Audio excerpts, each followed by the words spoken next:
నమస్కారం. ప్రజా టీవీకి స్వాగతం. నేటి ముఖ్యాంశం. తలుపుల మండలం వేపమానుపేట గ్రామంలో కదిరి టీడీపీ అభ్యర్థి కందికుంట వెంకటప్రసాద్, టీడీపీ నాయకులు వాల్మీకి పవన్ కుమార్ రెడ్డి నేడు తలుపుల మండలంలోని వైఎస్ఆర్ పార్టీకి చెందిన మండల నాయకులతో సమావేశమయ్యారు. వారిలో మాజీ ఎంపీపీ మనోహర్ రెడ్డి, మాజీ ఎంపీపీ పూల విజయారెడ్డి, పెన్నబడివాండ్లపల్లి సర్పంచ్ శ్రీరామ్ రెడ్డి, లక్కసముద్రం సర్పంచ్ సుదర్శన్ రెడ్డి, వేపమానుపేట సర్పంచ్ మల్లికార్జున తదితర వైసీపీ నాయకులతో ఆత్మీయ పలకరింపులో భాగంగా వారి మిత్ర బృందంతో ఏకాంతంగా చర్చలు జరిపి తెలుగుదేశం పార్టీలోకి రావాలని ఆహ్వానం పలికారు. అందుకు వారు సానుకూలంగా స్పందించి 2 రోజుల్లో సహచరులు అనుచరులతో చర్చలు జరిపి నిర్ణయం తీసుకుని పార్టీలోకి వస్తామని తెలిపారు. ఈ కార్యక్రమంలో తలుపుల మండలం తెలుగుదేశం నాయకులతో పాటు గ్రామస్తులు పెద్ద ఎత్తున పాల్గొన్నారు. తలుపుల మండల రాజకీయాలను శాసిస్తున్నటువంటి పెద్దలు మనోహర్ రెడ్డి అన్న గారు, విజయారెడ్డి అన్న గారు, శ్యామన్న అంటే ఆల్రెడీ తెలుగుదేశంలో ఉన్నాడు. తర్వాత యంగ్స్టర్ సర్పంచ్లు సుదర్శన్, లక్ష్మణ సర్పంచ్ మల్లికార్జున, శ్రీరామ్ రెడ్డి అన్న, ఇంకా పెద్దలంతా తెలుగుదేశం పార్టీలోకి రావాల్సిందిగా ఆహ్వానించడానికి వచ్చాం. వారు కూడా సుహృద్ వాతావరణంలో ఆహ్వానాన్ని మన్నించి తెలుగుదేశం పార్టీలోకి రావడానికి అంగీకరించినందుకు అందరికీ సభాముఖంగా కృతజ్ఞతలు తెలియజేసుకుంటున్నాను. అలాగే గతంలో కాంగ్రెస్ పార్టీ రాజకీయాల్లో వాళ్ళు ప్రముఖంగా పాత్ర పోషించారు. ఇవాళ ఈ 5 సంవత్సరాలు జగన్మోహన్ రెడ్డి గారి పరిపాలన చూసిన తర్వాత కూడా కాంగ్రెస్ పార్టీ విధానాలు వేరు, వైఎస్ఆర్ కాంగ్రెస్ పార్టీ విధానాలు వేరు. సో వీటి తేడాను గమనించి ఇవాళ తెలుగుదేశం పార్టీకి వాళ్ళు పలకడానికి ముందరకు వచ్చినందుకు మనస్ఫూర్తిగా ధన్యవాదాలు తెలియజేసుకుంటున్నాను. ఈ వేపమానుపేట గ్రామానికి మమ్మల్ని తెలుగుదేశం పార్టీలోకి ఆహ్వానించడానికి వచ్చినటువంటి కందికుంట వెంకటప్రసాద్ గారికి, అలాగే మా అన్న పవన్ కుమార్ రెడ్డి గారికి, అలాగే పెద్దలు మనోహర్ రెడ్డి వచ్చిన అందరికీ ముందుగా నమస్కారాలు తెలియజేసుకుంటున్నాను. ఈరోజు మా మండల పెద్ద నాయకులు అయినటువంటి మనోహర్ రెడ్డి గారు, అలాగే విజయారెడ్డి గారు, మా గ్రామం నుంచి వెంకటరెడ్డి గారు, లక్ష్మీనారాయణ రెడ్డి గారు సూచనల మేరకు నన్ను చిన్న వయసు తెలుగుదేశం పార్టీలో ప్రసాద్ అన్న గారి నాయకత్వంలో పనిచేయడానికి ఆహ్వానించారు. వాళ్ళందరి అభిప్రాయం మేరకు, వారందరి కోరిక మేరకు చిన్న వయసులోనే ఈ తెలుగుదేశం పార్టీ బడుగు బలహీన వర్గాల పార్టీ. ఇక్కడైతేనే మనము చిన్న వారికి ఏదైతే బీసీలు వెనుకబడినారో, అలాగే ఎస్సీలు వెనుకబడినారో, మా గ్రామంలో ఎక్కువగా వడ్డేరు కులస్తులు, అలాగే పట్ట కులస్తులు, అలాగే మా ఎస్సీ కులస్తులు కూడా ఎక్కువగా ఉన్నారు. వాళ్ళందరికీ కూడా నేను వైఎస్ఆర్ కాంగ్రెస్ పార్టీలో 2.5 సంవత్సరాల నా శాయశక్తులా కూడా ప్రయత్నిస్తున్నా కూడా వాళ్ళకి నాకు సాటిస్ఫాక్షన్ లేదు.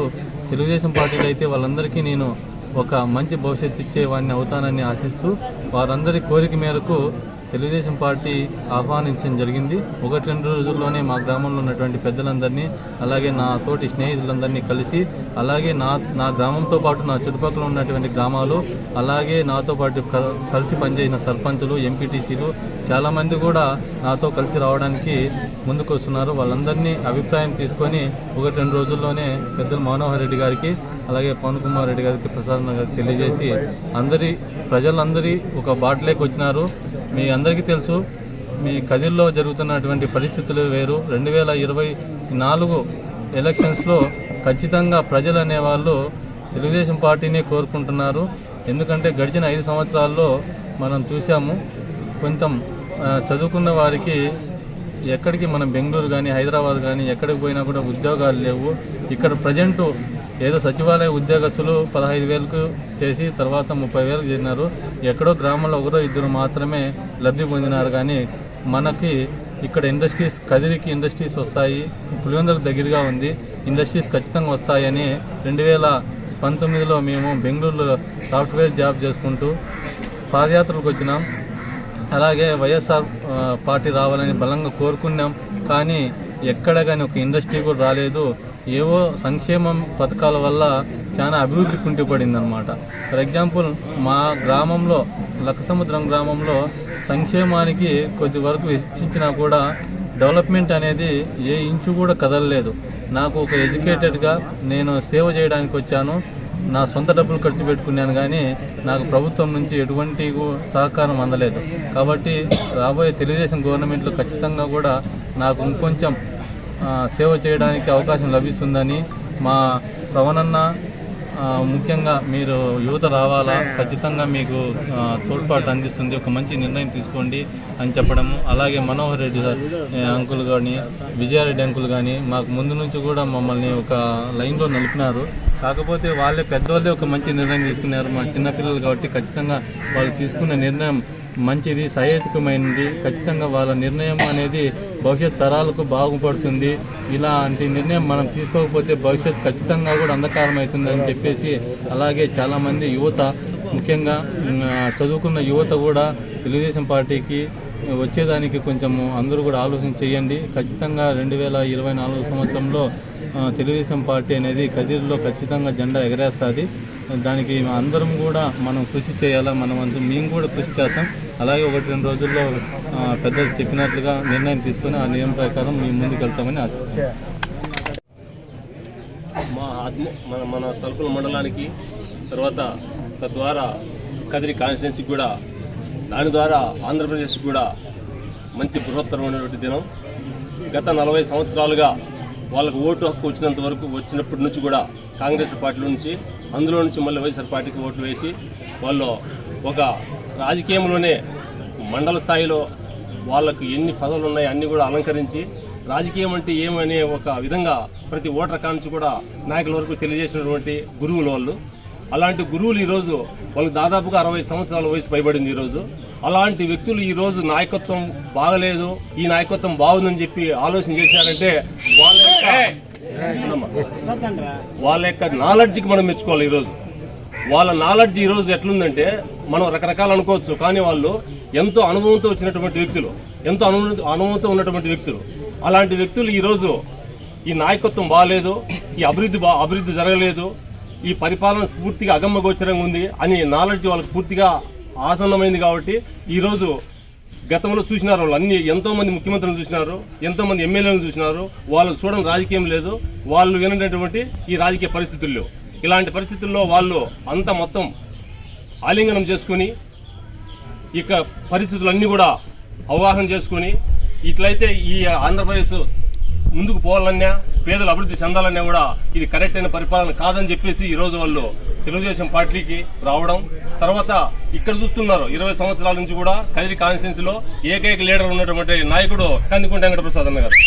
ఆ ఎంతోమంది ఎమ్మెల్యేలు చూసినారు, ఎంతోమంది నాయకులను కూడా చూసినారు. వీళ్ళకి అన్ని చెప్పాల్సిన అవసరం లే, వాళ్ళ నాయకత్వం అట్లా ఈ విధంగా ఇమిడింపజేసినారు. అలాంటి వ్యక్తులు ఈరోజు మన పేదలందరికీ అండగా రావడం, కందికుంట వెంకటప్రసాద్ గారి నాయకత్వాన్ని బలపరిస్తే తప్ప ఈ కదిరి కాన్స్టిట్యున్సీలో పేదలకు కానీ బడుగు బలహీన వర్గాలకు కానీ న్యాయం జరగదని ఉద్దేశంతోనే వాళ్ళు పూర్తిగా ఆలోచన చేసి ఈరోజు తెలుగుదేశం పార్టీలోకి రావడం. తద్వారా ఇప్పుడు చూసుకుంటే తలపల్లి మండలంలో భారీగా తెలుగుదేశం పార్టీ మెజార్టీ దిశలో ఉంది. వీళ్ళు రావడంతో ఆ మెజార్టీని అత్యంత మెజార్టీగా తర్వాత కదిరి కాన్స్టిట్యున్సీలోనే అన్ని మండలాల పైన బ్రహ్మాండమైన మెజార్టీతో వీళ్ళ వల్ల కూడా మనకు పూర్తిగా సహకారం అందుతుంది. వాళ్ళ ఆశీర్వాదాలు ఉంటే మలాంటి పిల్లలు అందరం కూడా బ్రహ్మాండంగా పనిచేసి వాళ్ళ ఆశీర్వాదంతో మంచి మెజార్టీ తెచ్చి ఈ కదిరి కాన్స్టిట్యున్సీలో వన్నీ తెచ్చుకున్నాం. మన మండలానికి ఎప్పుడైతే ఈ మండలంలో మనం అత్యధిక మెజార్టీ తెచ్చుకుంటామో మన ఎమ్మెల్యే గారు అయినటువంటి కందికుంట వెంకటప్రసాద్ గారిని కొట్లాడి కూడా ఈ యొక్క మారుమూల పల్లెలో ఎన్ని సమస్యలు ఉన్నాయో, రోడ్లు లేవు, ఇల్లు లేవు. ఈ రోజు 30 లక్షలు ఇల్లు అంటున్నారు జగన్మోహన్ రెడ్డి గారు. అంటే దాదాపుగా ఒక మండలానికి 2000 ఇల్లు రావాలా. ఎక్కడే కానీ ఒక ఇల్లు ఎక్కడన్నా కట్టారు, మనం చూస్తున్నాం. ఇక్కడ ఒక్క ఇల్లు కూడా కట్టలే. ఆ ఇల్లు కూడా ఎక్కడెక్కడ జగనన్న కాలనీ నుంచి ప్లేస్ ఇచ్చినారు. ఇప్పుడు తలపలు చూసుకుంటే 227 ఇళ్లకి ఆడ ప్లేస్మెంట్ ఇచ్చినారు. ఎక్కడ బల్లిపేట తూర్పులో. అక్కడ వచ్చేసి ఒక బీసీ నాయకుడు సాగల నారాయణ గారు దాన్ని సాగు చేసుకుంటే భూమిని లాక్కుని బలవంతంగా మేము ఎన్నో మాట ఎంఆర్ఓ కంప్లైంట్ చేసాం. అయ్యా ఆయన సాగు చేసుకుంటున్నాడు, ఆ భూమిని ఇచ్చినందువల్ల అక్కడ ఇల్లు కట్టుకుంటే ఆ ఇల్లు ఎప్పుడు తరం కాదు. ఎందుకంటే వంక సాగది. ఆ వంక పెద్ద వంక వస్తారంటే మొత్తం ఆ ఇల్లు అన్ని కొట్టుకొని వెళ్ళిపోతాయి. అక్కడ వాళ్ళకు ఉపయోగం ఉండదు, ఇక్కడ లాస్ అవుతాడని చెప్తే వాళ్ళు కనీసం ఆయనకు భూమి ఇస్తామని చెప్పినారు. కానీ ఒక్క ఎంఆర్ఓ కూడా మాకు సంబంధించలేదు. ఎమ్మెల్యేతో గారు చెప్పినాం, ఆయన కూడా వాళ్ళకి చెప్పినారు. కాబట్టి ఈ విధంగా నష్టాలు జరుగుతున్నాయి. ఒక ఇల్లు కట్టింది లేదు, ఒక రైతుకు న్యాయం జరిగింది లేదు, ఒక కూలీలకు అన్యాయం జరగడమే తప్ప, ప్రతి ఒక్కటి రేట్లు పెరగడమే తప్ప ఇవన్నీ చూసుకుంటూ పోతే అన్ని విధాలా భ్రష్టు పట్టిపోతుందని ఒక సదుద్దేశంతో వాళ్ళు ఈరోజు వాళ్ళ ఆలోచనలు మార్చి ఈరోజు వాళ్ళని చూసి మనం ఎంతోమంది నేర్చుకోవాలా.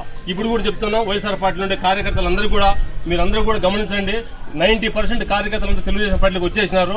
మీరు ఉండవన్న వాళ్ళు కూడా చూడండి ఒకసారి, ఒక పెద్దోళ్ళు వాళ్ళు ఈరోజు పార్టీ కోసం మారాలని కాదు, ఇంకోటి కాదు, వాళ్ళకి పరిపాలన శక్తి వలలు ఉంది, పరిపాలన నైపుణ్యం వలలు ఉంది. కాబట్టి ఇదైతే కాదని చెప్పేసి వాళ్ళు ఈరోజు మనందరికీ అవకాశం ఇస్తున్నారు.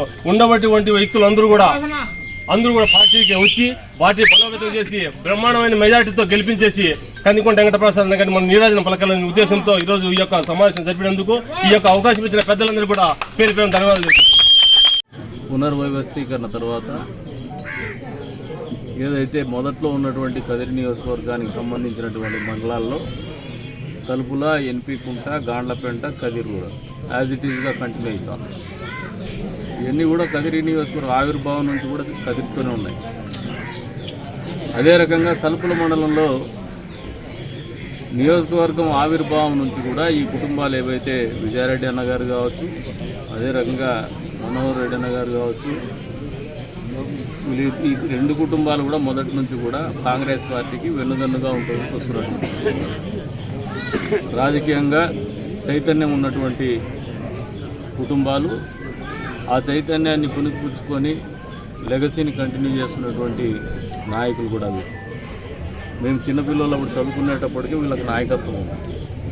ఆ రోజుల్లోనే రాజకీయాల్లో కూడా మండలాల్లో శాసించగలిగినారు. అందులో భాగంగా మారినటువంటి పరిస్థితులు ఏదైతే ఉన్నాయో గడిచిన 4.5 సంవత్సరాల కాలంలో వైఎస్ఆర్సీపీ పార్టీ అధికారం తెచ్చిన తర్వాత, జగన్మోహన్ రెడ్డి గారు ముఖ్యమంత్రి అయిన తర్వాత పరిపాలన అనేది అస్తవ్యస్తం అయిపోయింది. రాష్ట్రం అభివృద్ధి కుంటుపడింది. అదే రకంగా నియోజకవర్గ అభివృద్ధి కూడా పూర్తి స్థాయిలో కుంటుపడింది. ఏదైతే రాష్ట్ర వ్యాప్తంగా కూడా అభివృద్ధి అనేది అటకెక్కినటువంటి పరిస్థితులు. ఎందుకంటే సంక్షేమాన్ని మాత్రమే ఆలోచన చేసుకొని, అది కూడా అరకొర సంక్షేమం. దానికి ప్యారలల్గా ఏదైతే పేదవాడికి ఇంకొక హెల్పింగ్ హ్యాండ్ ఇవ్వాలనో, హ్యాండ్ హోల్డింగ్ ఇవ్వాలనో, చేయూతనివ్వాలనో, నిత్యావసర వస్తువుల ధరలు కావచ్చు, డీజిల్ ధర కావచ్చు, పెట్రోల్ ధరలు కావచ్చు, గ్యాస్ బండల ధరలు కావచ్చు, ఆర్టీసీ బస్ ఛార్జీలు కావచ్చు, కరెంటు బిల్లులు కావచ్చు, అన్నీ కూడా అటకెక్కినటువంటి పరిస్థితి, కొండెక్కినటువంటి పరిస్థితి. అంటే దాదాపు ఒక చేత్తో సంక్షేమం పేరు మీద డబ్బులు ఇస్తూ, రెండో చేత్తో వాళ్ళ ముక్కు పిండి డబ్బులు వసూలు చేసుకొని దాంట్లో ఒక పావుల భాగం వీళ్ళకి అందజేస్తూ మోసం చేస్తున్నటువంటి ప్రభుత్వం యొక్క ఆలోచనని ప్రజలే కాదు, మొదటి నుంచి కూడా ఆది నుంచి కూడా పార్టీకి అంకిత భావంతో పనిచేస్తూ పార్టీకి మూల స్తంభాలుగా ఉన్నటువంటి కుటుంబాలు, పెద్ద కుటుంబాలు, పెద్ద వ్యక్తులు కూడా ఆలోచనలు పొందేటువంటి పరిస్థితులు రాష్ట్ర వ్యాప్తంగానే ఉన్నాయి. ఒక కేవలం తలుపుల్లోనే కాదు. అందులో భాగంగానే ఈ రోజున మా వంతు బాధ్యతగా ఏదైతే ఒక రాజకీయ స్ఫూర్తిని కానీ చైతన్యం కలిగినటువంటి వ్యక్తుల్ని మాతో పాటు ముందుకు కలిపి తీసుకోవాలా, మాకు కూడా వాళ్ళు మాతో పాటు మమ్మల్ని బలోపేతం చేసే దిశగా వాళ్ళు రావాలనే ఆలోచనతోనే వాళ్ళ దగ్గరికి మేము వచ్చి ఈరోజు అభ్యర్థించడం జరిగింది. మీరు కూడా ఆలోచన చేసుకోండి, తెలుగుదేశం పార్టీకి మద్దతు ఇవ్వండి. భవిష్యత్తులో ఈ నియోజకవర్గాన్నే కాదు, నియోజకవర్గంలో తెలుగుదేశం పార్టీని గెలిపించేటువంటి ఆలోచనతో మీరు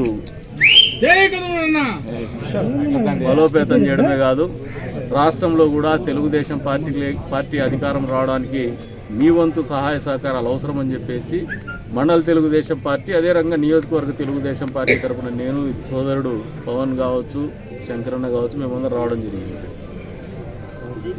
ఏదైతే మేము చెప్పిన తర్వాత గత 2-3 దఫాలుగా వాళ్ళతో చర్చలు కూడా జరిపినాం. వాళ్ళు కూడా ఈ రోజున ఒక సానుకూలంగా స్పందించడం జరుగుతోంది.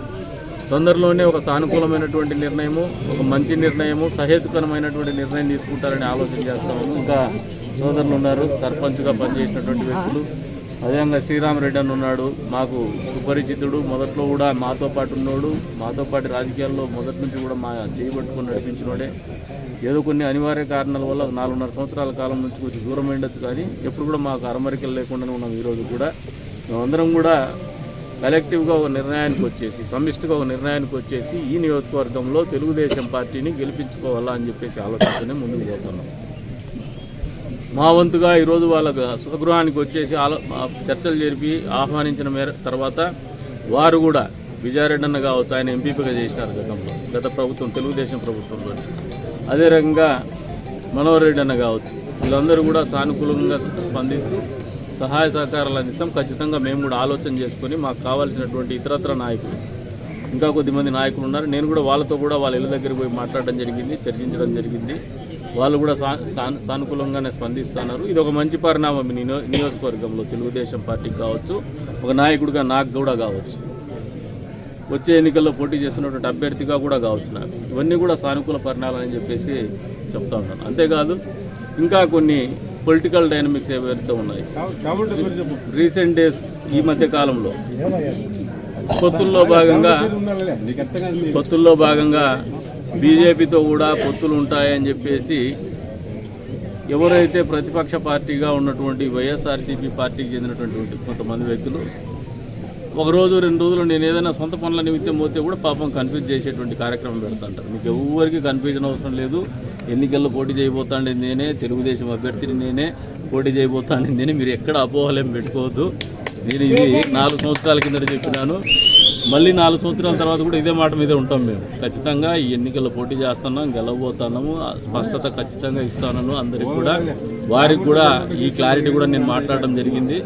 బీజేపీతో పోయినా, ఇంకో దాంతో పోయినా కూడా కదిరి నియోజకవర్గంలో తెలుగుదేశం పార్టీనే పోటీ చేస్తానని, తెలుగుదేశం ఆ పార్టీ అభ్యర్థిగా నేనే పోటీ చేస్తాను కాబట్టి అందరూ సహకరించమని చెప్పేసి వాళ్ళని కోరడం జరిగింది. అందుకు వారు కూడా సానుకూలంగా స్పందించడం జరిగింది. ఖచ్చితంగా వాళ్ళు 1-2 రోజుల్లోనే మంచి నిర్ణయం తీసుకుంటారని, వారి నిర్ణయం మేరకు అవసరమైతే మా అధినాయకుడు చంద్రబాబు నాయుడు గారితో కూడా సంప్రదింపులు జరుపుతున్నాను, ఆయనతో కూడా సమయం కోరుతా ఉన్నాను. బహుశా ఆయన రేపటిదాకా కొంచెం బిజీగా ఉంటారు. సోమవారం నుంచి విజయవాడలో ఆయన ఉండేటువంటి పరిస్థితులు ఉన్నాయి. కాబట్టి సోమవారమో మంగళవారమో ఆలోచన చేసుకొని వాళ్ళ నిర్ణయం వచ్చిన తర్వాత దానికి అనుగుణంగానే ఒక డేట్ ఫిక్స్ చేసుకొని అక్కడే వీళ్ళని పోవాలనే నా ఆలోచన ఉంది. అంతేకాదు చంద్రబాబు నాయుడు గారి సతీమణి, మా అందరికీ తల్లి లాంటిది భువనేశ్వరమ్మ, ఈ నియోజకవర్గంలో ఆయన చంద్రబాబు నాయుడు గారు అరెస్ట్ అయినటువంటి సమయంలో కొద్దిమంది హఠాత్ మరణం చెందినారు తెలుగుదేశం పార్టీ కార్యకర్తలు, కుటుంబ సభ్యులు. అందులో భాగంగా తలుపుల మండలంలో మహేష్ కావచ్చు, ముస్టిపల్లిలో చంద్ర కావచ్చు, అదేవిధంగా కొర్తికోటలో ఒక ముస్లిం కుటుంబానికి అందరూ సహకరించమని చెప్పేసి వాళ్ళని కోరడం జరిగింది. అందుకు వారు కూడా సానుకూలంగా స్పందించడం జరిగింది. ఖచ్చితంగా వాళ్ళు 1-2 రోజుల్లోనే మంచి నిర్ణయం తీసుకుంటారని, వారి నిర్ణయం మేరకు అవసరమైతే మా అధినాయకుడు చంద్రబాబు నాయుడు గారితో కూడా సంప్రదింపులు జరుపుతున్నాను, ఆయనతో కూడా సమయం కోరుతున్నాను. బహుశా ఆయన రేపటిదాకా కొంచెం బిజీగా ఉంటారు. సోమవారం నుంచి విజయవాడలో ఆయన ఉండేటువంటి పరిస్థితులు ఉన్నాయి. కాబట్టి సోమవారమో మంగళవారమో ఆలోచన చేసుకొని వాళ్ళ నిర్ణయం వచ్చిన తర్వాత దానికి అనుగుణంగానే ఒక డేట్ ఫిక్స్ చేసుకొని అక్కడే వీళ్ళని పోవాలనే నా ఆలోచన ఉంది. అంతేకాదు చంద్రబాబు నాయుడు గారి సతీమణి, మా అందరికీ తల్లి లాంటిది భువనేశ్వరమ్మ, ఈ నియోజకవర్గంలో ఆయన చంద్రబాబు నాయుడు గారు అరెస్ట్ అయినటువంటి సమయంలో కొద్దిమంది హఠాత్ మరణం చెందినారు తెలుగుదేశం పార్టీ కార్యకర్తలు, కుటుంబ సభ్యులు. అందులో భాగంగా తలుపుల మండలంలో మహేష్ కావచ్చు, ముస్టిపల్లిలో చంద్ర కావచ్చు, అదేవిధంగా కొర్తికోటలో ఒక ముస్లిం కుటుంబానికి చెందినటువంటి తెలుగుదేశం పార్టీ కార్యకర్త కావచ్చు, ఒక 4 మృతి చెందడం జరిగింది. ఇంకొక వ్యక్తిని శ్రీనివాసులు అని చెప్పేసి వడ్డెర కులానికి చెందినటువంటి వ్యక్తి, వడ్డిపల్లి ఎన్పికుంట మండలం, అది కూడా దీన్ని ఇన్కార్పొరేట్ చేస్తున్నాం. ఎందుకంటే ఆ సమయంలో ఆయన కూడా మృతి చెందడం జరిగింది. వీళ్ళందరి మృతి కూడా మాకు పార్టీగా తీరని లోటు అని చెప్పేసి ఆ రోజు నుంచి ఈ రోజు వరకు ఆలోచన చేస్తున్నాం. ఆమె ఆ కుటుంబాలని పరామర్శించడానికి, తెలుగుదేశం పార్టీ తరఫున ఆదుకోవడానికి కూడా ఆమె వస్తూ ఉన్నారు. ఆ సందర్భంగా ఈ రోజున ఉన్నటువంటి నాయకులు అంతలోపే ఒక నిర్ణయం తీసుకుంటారు. ఆ రోజున కూడా వాళ్ళు భువనేశ్వరమ్మ కార్యక్రమంలో కూడా పాల్పంచుకుంటారని చెప్పేసి నేను కూడా ఆశిస్తూ ఉన్నాను, ఆహ్వానం కూడా పలుకుతూ ఉన్నాను. దాన్ని కూడా మన్నిస్తారని చెప్పేసి ఆలోచన చేస్తూ ఉన్నాను. దానికి టూర్ ప్రోగ్రామ్ కూడా రేపు సాయంత్రాన్ని మీకు రూట్ మ్యాప్ ఇస్తాము, టైం షెడ్యూల్ కూడా ఇచ్చేస్తాం ప్రెస్ వాళ్ళకి. దానికి అనుగుణంగానే మా మండల పార్టీలు కూడా ప్లాన్ చేసుకుంటాయని చెప్పేసి కూడా ఈ సందర్భంగా తెలియజేసుకుంటూ, ఏదైతే మేము ఈ రోజున వారిని పిలవడానికి వచ్చినాము, మమ్మల్ని కూడా గౌరవంగా సాదరంగా ఆహ్వానించి మమ్మల్ని పలకరించినందుకు గాను, మా విజ్ఞప్తిని ఆలకించినందుకు గాను, ఆలోచిస్తున్నందుకు గాను వారికి కూడా మనస్ఫూర్తిగా ధన్యవాదాలు తెలుపుకుంటున్నాం. విజయారెడ్డి అన్నకు కావచ్చు, పెద్దలు మనోహర్ రెడ్డి అన్నకు కావచ్చు, అదేవిధంగా సోదరుడు సుదర్శన్ రెడ్డి, పెద్దలు శ్రీరామ్ రెడ్డి అన్నకు కావచ్చు. సోదరుడు మల్లికార్జున చదువుకున్నటువంటి పిల్లోడు, షెడ్యూల్ క్యాస్ట్లో ఉన్నా కూడా బాగా చైతన్యవంతమైనటువంటి పిల్లోడు. చిన్న వయసులోనే సర్పంచ్గా రిజర్వేషన్లు వచ్చినా కూడా ఒక ఫైర్ ఉంది, ఆలోచన చేయగలిగినటువంటి గుణం ఉంది, ఏదో చేయాలని ఒక తపన ఉంది. మంచి వేదికని మేము కూడా అందిస్తాము, అటువంటి వాళ్ళని ఎంకరేజ్ చేస్తామని అబ్బాయికి కూడా చెప్తున్నాం మొదటి నుంచి కూడా, ఇప్పుడు కూడా చెప్తున్నాము. ఆయన లేకుండా మీకు లేరులే, ఆయన లేకుండా అది తెలుసు నాకు. ఆయన ప్రోత్సహించినటువంటి ఆవుల మనోహర్ రెడ్డి గారిని కూడా ఆ అబ్బాయిని మీరే కాదు, మీతో పాటు మేము కూడా ప్రోత్సహిస్తాం. మీరు ఏ స్థాయిలో అయితే ప్రోత్సహిస్తున్నారో అంతే స్థాయిలో మేము కూడా ప్రోత్సాహం అందించడానికి కూడా సిద్ధంగా ఉన్నామని చెప్పేసి ఆయన కూడా తెలియజెప్తున్నాం. కాబట్టి వీరందరినీ కూడా ఆలోచన చేసుకొని ఒక మంచి నిర్ణయాన్ని తీసుకుంటారని చెప్పేసి భావిస్తాను.